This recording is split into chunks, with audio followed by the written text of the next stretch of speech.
If you're a business owner and you're stuck in the weeds all day long and you feel unorganized and you feel like you can't get ahead, then this video is for you. I'm Jerry Aliberti, owner of Pro-Accel. But before I get going, if you haven't subscribed to this channel, please subscribe, like, and comment on any of these videos. I would love to hear your feedback. So let's get going. The first thing you need to do to get out of the weeds and feel a little bit more organized every day is to prioritize. That's the most obvious. How do you prioritize? Now, I know when you're just getting going in your business, you're doing all tasks that are required. You're doing the low-paying tasks and you're doing the high-end tasks. But as you start to grow, you need to understand what tasks are the $30 tasks, what tasks are the $100 per hour tasks, and what tasks are the $1,000 hour per tasks. As you get larger and as you grow in your business, those $30 an hour tasks that are most likely administrative work need to get outsourced, at a minimum outsourced to a part-time agency, or hire someone to actually start picking up those $30 tasks. Now you're taking care of the $100 and the $1,000 tasks. As you get larger even more, you need to hire those that are most likely going to be managers, supers, project managers, estimators who are taking care of the $100 hour tasks. Now you're focused on the $1,000 hour tasks. What are those tasks? Those tasks are strategic planning and business development. Those are the tasks that you as an owner or as an executive are doing every single day that's driving your company to get closer to each of your goals and to your vision. That's probably a couple of years out. So you need to prioritize your tasks. Understand what are the low-paying tasks that you're doing every single day that could be outsourced to somebody else. Next is to delegate. You know, I'll be honest, this was always one of my biggest weaknesses as well. I've come a long ways. You need to understand, you need to start giving trust to your people that are around you. All right. You know, everybody needs a job. Most people want to work hard. Most people just need to understand what you want them to do every single day. So you need to learn to trust a little bit more, and you need to delegate tasks properly. You need to know your strengths and your weaknesses. You need to know your people's strengths and their weaknesses, and delegate the tasks that I mentioned in the first step more efficiently. Next is to invest in good people. Now, I know what you're saying. Well, Jerry, if I'm just getting going, you know, I'm a little worried about hiring an employee who wants a high salary. Most people only stick around for 2 or so years. If you're not investing in good quality employees, you're not going to be able to prioritize your tasks to the right people and delegate your tasks to the right people. I've worked for employees who did not invest in their people, and those were the companies where they had revolving doors and employees would leave after 1 or 2 years. I've also worked for a company where they invested very heavily in their people. Great bonuses, great pay, great perks, and guess what? The average person there was staying there for over 20 years. Yes, that is still possible. You need to invest in the right people who are seasoned, who know what they're doing, and if they're not seasoned, who are willing to work. This is why it's critical to really understand who you're hiring for the next role and ask them really good questions to really understand if they're a good fit for your company.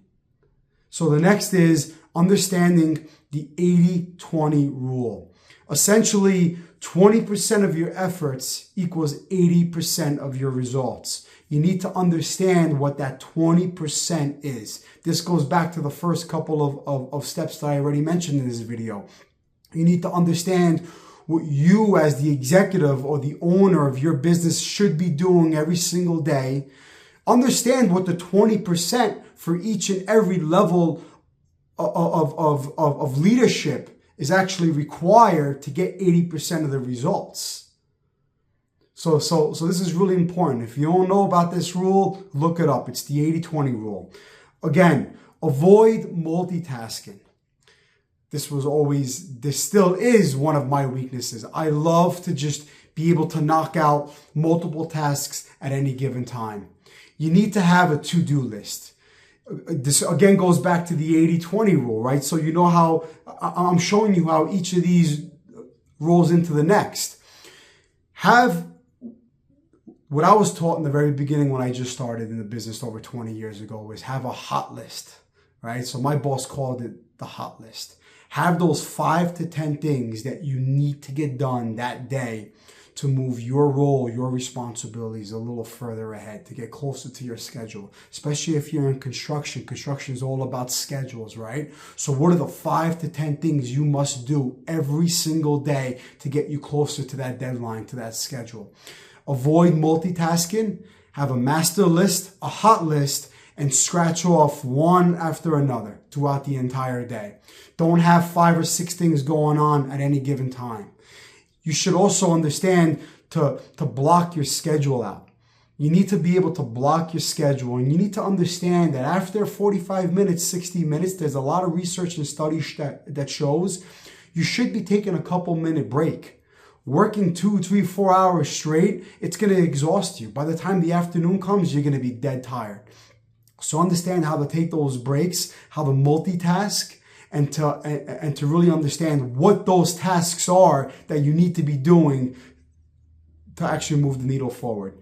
Next is create processes. Guys, I have tons of articles and tons of other videos that you can check out on my website, www.pro-accel.com, on my YouTube channel as well. You need to develop processes. Everybody needs to understand how you, the executive or the owner, wants things done in your company. As you're hiring more people, they're going to be bringing in all different kinds of ways of performing a task. That's what they know. You can't blame them for that. So how do you want things to be done? Develop a process. What is the first step of any particular process? Take them through visuals and in a descriptive form from one step to a next to a next. Add some troubleshooting. What can go wrong in each of those steps and how they can determine what the next step is from there so they don't keep calling you up and again, you're not stuck in the weeds of the day-to-day operations. Give people a level of a higher level of accountability and let them understand more what you're looking for from them so you can move your company forward as well. Next, I'm going to be a little biased with this one. Hire an advisor or a coach. Listen, there's tens of millions of people out there hiring therapists and psychiatrists to help them navigate through life. Business to me is even more lonely. Most people just don't understand business. And being a business owner and being high up on the chain of command is a very lonely place to be. Sometimes you just need help making decisions. I've personally invested in tens of thousands of dollars in coaching and advising. And the beauty of it is that when something is keeping me up at night, all I got to do is write an email or get on a call with my coach. And within minutes, we have a solution, or at least I have more clarity to get closer to the solution. It really is that easy. It's a powerful, powerful tool to have in your arsenal, to have a coach and advisor who's unbiased, right? Although I'm being biased in this video, they're unbiased towards the company. They're not a salaried employee where they're trying to give you advice that's going to protect themselves. They're unbiased. Their sole purpose is to help you become better as a human being and also as a business owner.